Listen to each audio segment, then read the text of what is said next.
Alright, today I'm going to be doing something a little bit different. I've had this battery for a while. It's 100 amp hour, 24 volt. It's an Ampertime. They're actually called Lifetime now. But I've used it a little bit in the last year. Not much. One of the main reasons that I don't use it is because we get to freezing here.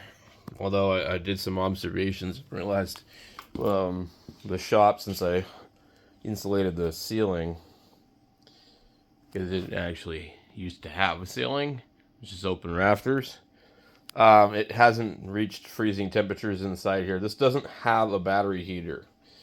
A lot of them don't. And so what happens is with lithium iron phosphate batteries, if you accidentally charge them when they're anywhere near freezing, the batteries can swell up and get damaged. The solar company I worked for seen batteries have problems just at like 40 something degrees. So I don't know how critical it is. I haven't really dealt with it, but for $500 something battery, I don't want to have any mistakes. So the idea was I was going to have everything installed in the house, not out here in the shop. But it's basically summertime now, so I'm going to do a temporary setup. I've got this bench here that I was going to turn into a wooden toolbox. I haven't gotten to that point yet. But I also cleared out this area down here. And I need to build like a little table that will sit across here. And I'm going to put the battery and some charge controllers and an inverter down here. And then I'll get all this separated out. There's two all-in-one charge controllers, inverters here. The one's 2.4. The bottom one is a crappy one, but it's 3 kW.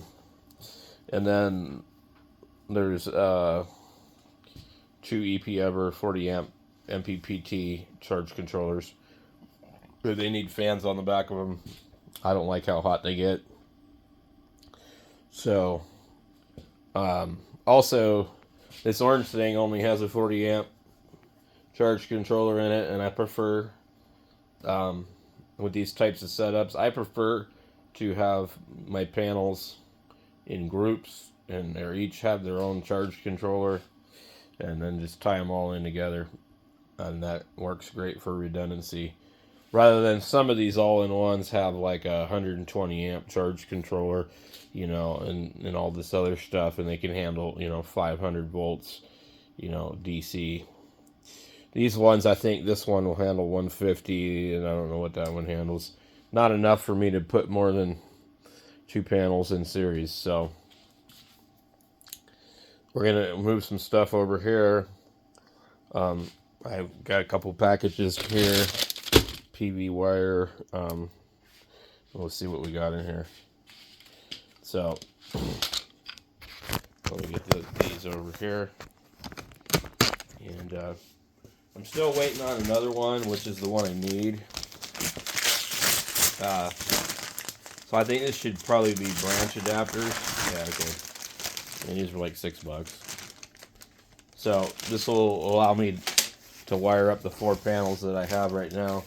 I've got an extra 4 panels that are LG monocrystalline panels. All my other stuff are 240 watt Trina panels. So let's see here. This open. Okay.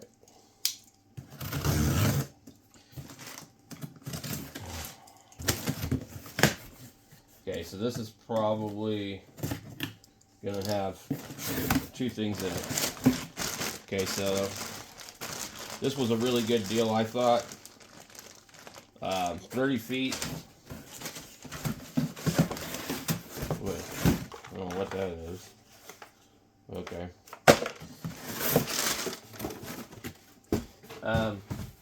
30 feet of 10 gauge wire and some connectors.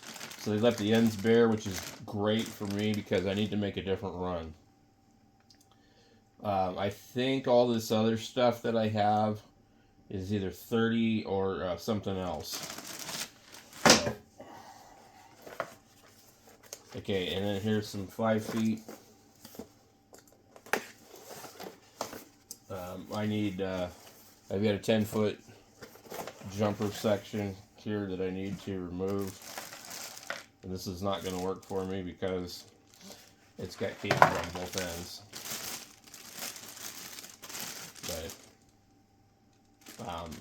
But, it was actually, there was a couple coupons on it. Stuff seems real rubbery. There was it was like $6.50, and then there was a 25% coupon. So if you look on Amazon, you'll see they're running a lot of deals on solar stuff right now. So we got that, and then these, and I'm gonna go outside and install these right now. So these come with the solar disconnect tool. These are nice to have. This one's a little different than the ones I'm used to. I don't know if I have one of the other ones laying around. Okay, so I was trying to get all this stuff out of here the other day. We got lots of stuff growing and mosquitoes hide back here. So,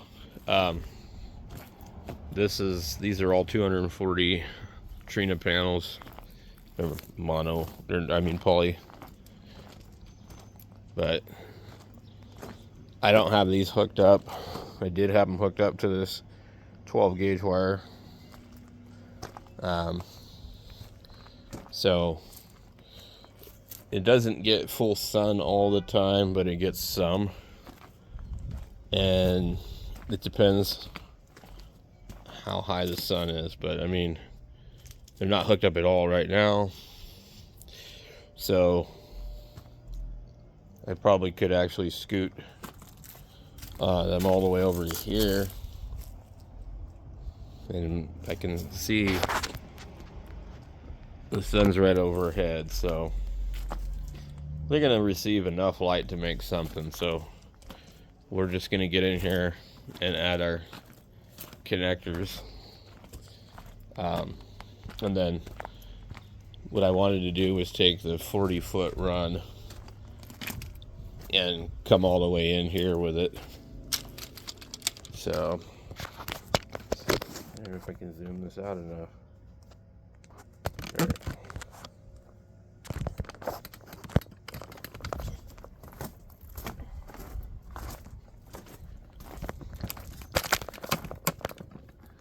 So I got to get behind here. We'll use these. These are extremely cheap. I haven't seen them like that before. So I've got one sitting here. These two are in series with each other.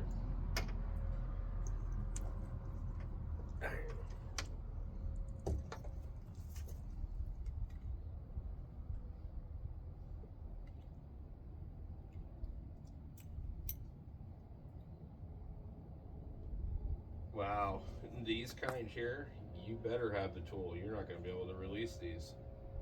Holy hell.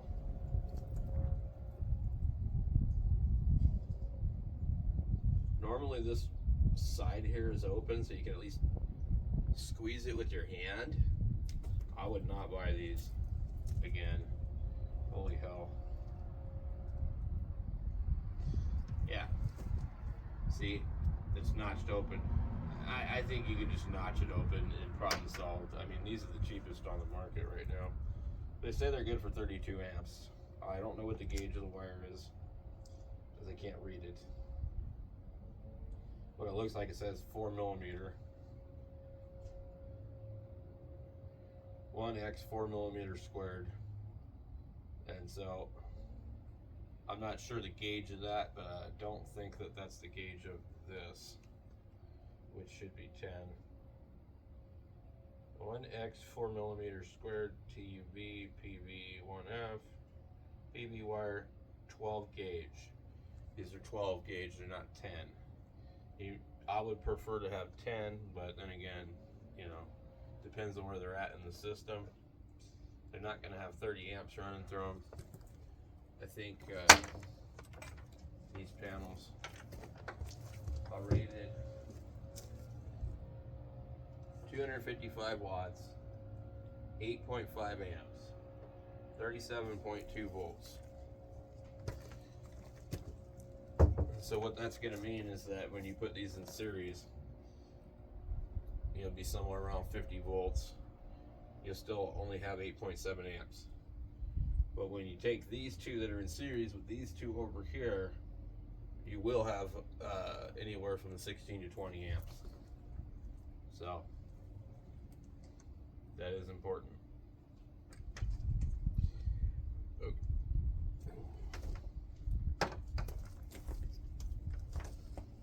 Okay, we'll take this one here. We'll go grab this other one.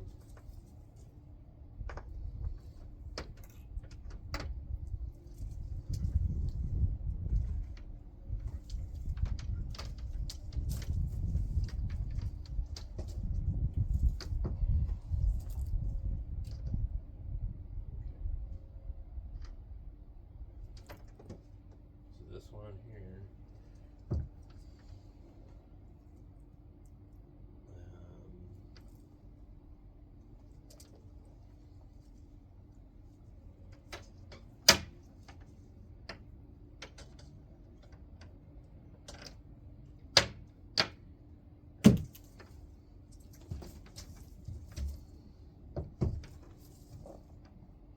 This may not be the best way to do this.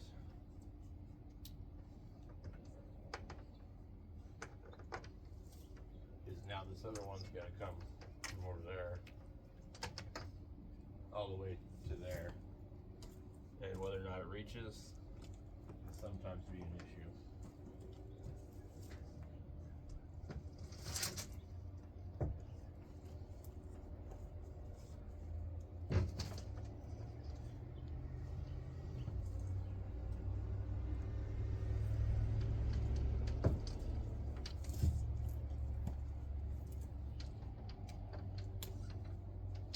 I don't think this one's going to reach.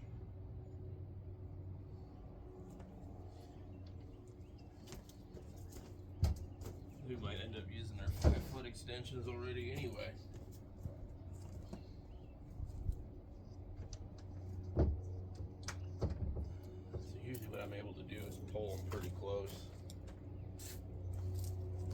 But this one's back kind of far. So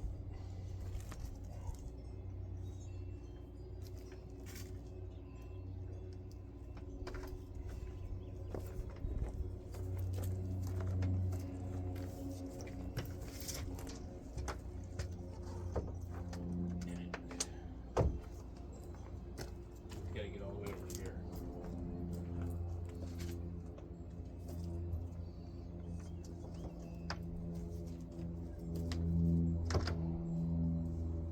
It's not gonna be able to do it. So a lot of the branch connectors they use are about this long. They're longer.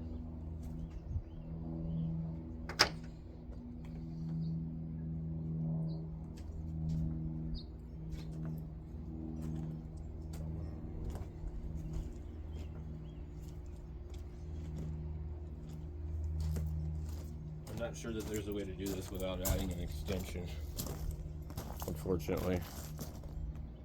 So I've gotten these to reach before in the past, so I just went and pulled them all out, and then I'm not sure exactly what I did differently, but there was some kind of little trick to it.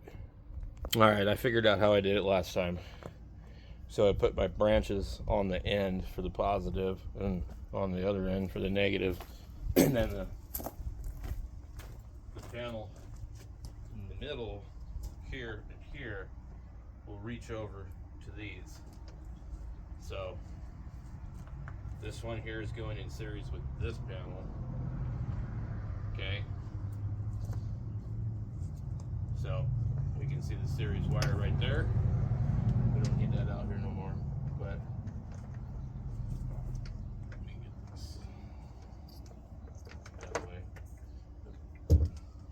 this one's coming from here,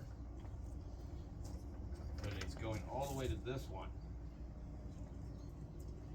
This one over here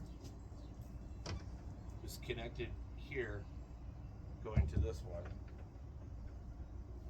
And then my other end right here is right here. This is going to connect over to this one. Okay, they just barely reach, but they reach. So now we have positive, negative, just like that. It's easier with the other type of branch connectors, but it can be done with these. So this saves me from having to use extensions. So like I said, you get it like this, going over here, underneath here we see this one daisy chain to this one. Okay, that end is coming from that one. Basically the two middle panels meet here. Then you start with your branches on your furthermost panel. Okay, so you pick whichever side you want to be positive or negative. It doesn't really matter. I mean, in the back of the panel it's not going to matter, but you can see it's tight, you know, as far as reaching, so you don't have a whole lot of room. So I like to leave them up like that, and then I'll hook my PV wire from there, and then tuck it back, and then run it to wherever it needs to go. So, and then I got to address this. This is the one that actually has an extra like 20 feet of wire, because what it really needed to be was,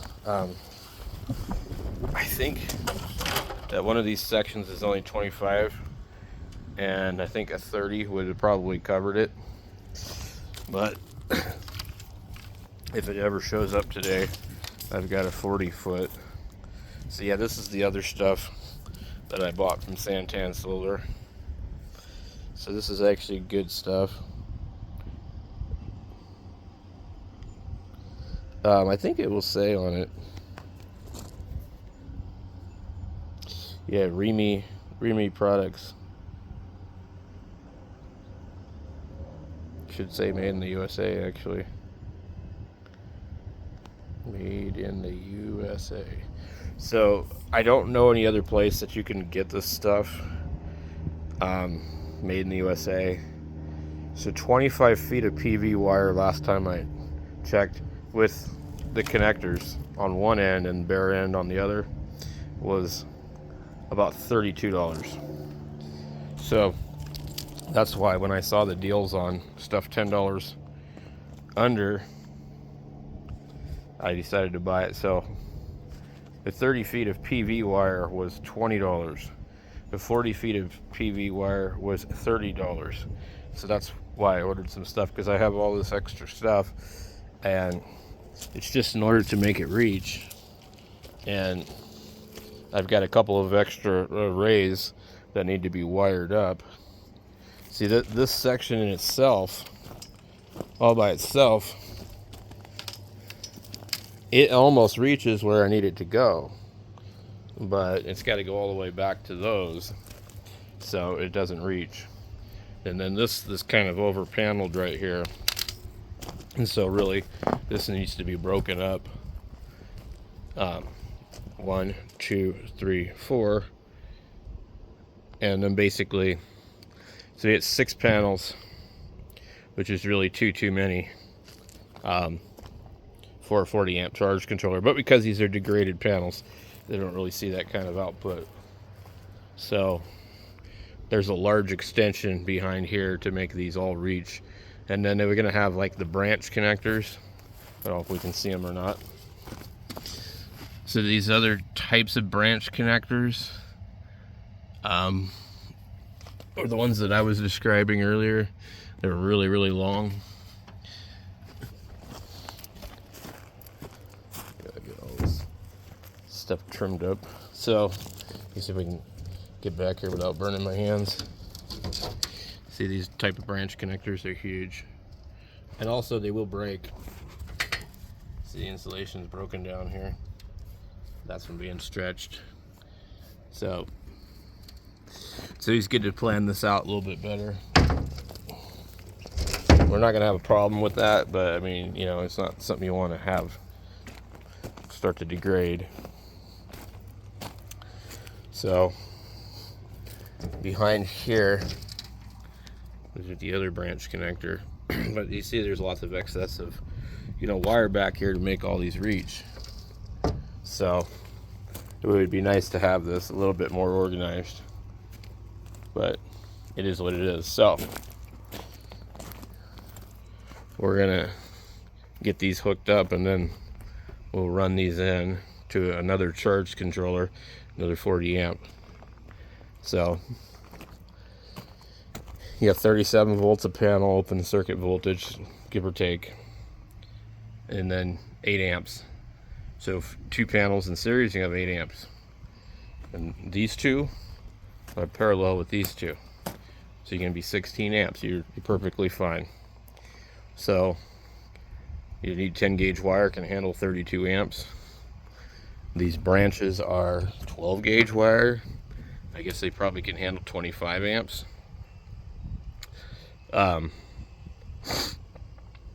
So each one is probably handling half of the current, I guess. I'm not sure. Trying to think. So there's 2, I guess the total current in the circuit would add up. So so yeah, actually I don't really like the idea of using the 12 gauge branches, because see, there's technically 2 series, 2 parallel. So you have your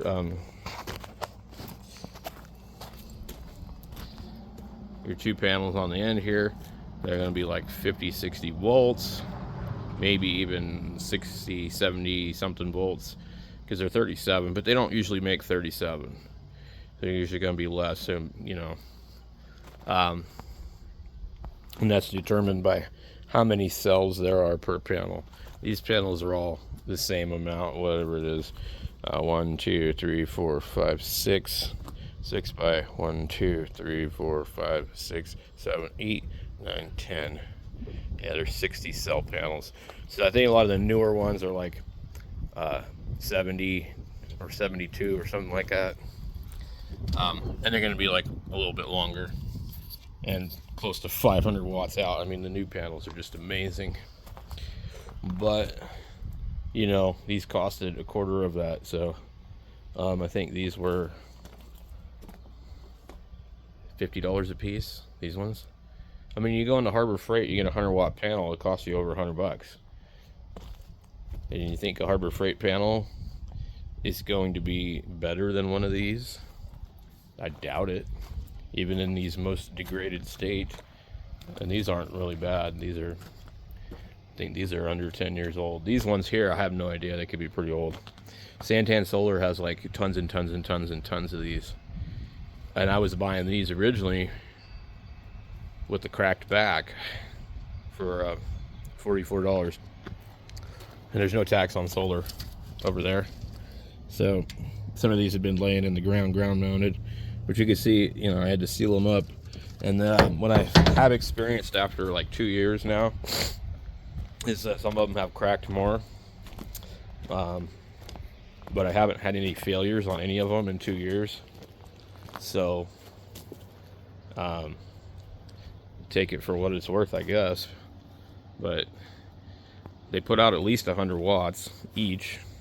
So you think about it, you know, you pay $44 for one of these and it puts out 100 watts and like 6 or 7 amps. I don't remember what the rating is. Santan rebadges these 8.3. And I have seen them put out quite a bit of power under load.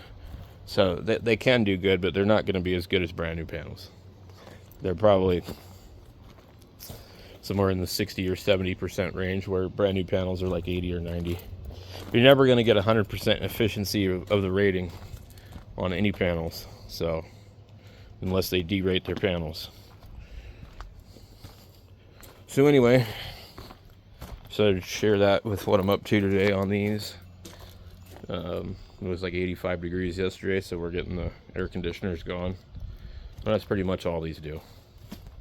So it's been a fun project. I've learned a lot. I've still got a lot to learn. But anyway, I'll catch you guys later.